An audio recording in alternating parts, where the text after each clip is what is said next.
আবারও আলোচনায় Russia Ukraine যুদ্ধ।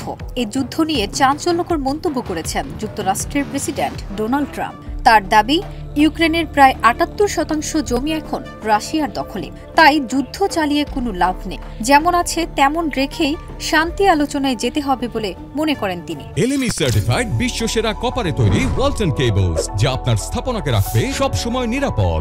২০ অক্টোবর আল জাজিরার প্রতিবেদনে জানানো হয়, ট্রাম্প উভয় পক্ষকে যুদ্ধবিরতির আহ্বান জানান। তার ভাষায়, এখনই যুদ্ধ বন্ধ করতে হবে, সবাই ঘরে ফিরে যাক, মানুষ মারা বন্ধ হোক, এখনই থামানো দরকার। ভবিষ্যতের আলোচনায় ভূখণ্ড বিষয়ক সমাধান বের করতে হবে, কিন্তু যুদ্ধ চলতে থাকলে কোনো চূড়ান্ত সমাধান সম্ভব নয়। তবে ইউক্রেন সরকারের অবস্থান একেবারে ভিন্ন। তারা এখনও যুদ্ধের ময়দান ছাড়তে রাজি নয় এবং রাশিয়ার দখল থেকে দেশের প্রতিটি ইঞ্চি জমি পুনরুদ্ধারে দৃঢ় প্রতিজ্ঞ। এর আগেও ট্রাম্প বলেছিলেন, ইউক্রেনের পক্ষে সামরিকভাবে জয় সম্ভব এবং ক্রিমিয়া ও পূর্বাঞ্চল ফেরত পাওয়া যেতে পারে।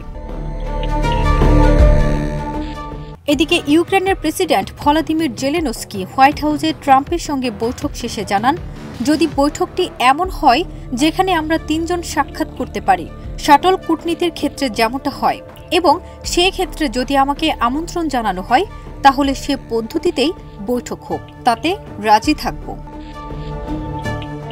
ফারজানা নিকিতা, দেশ রূপান্তর।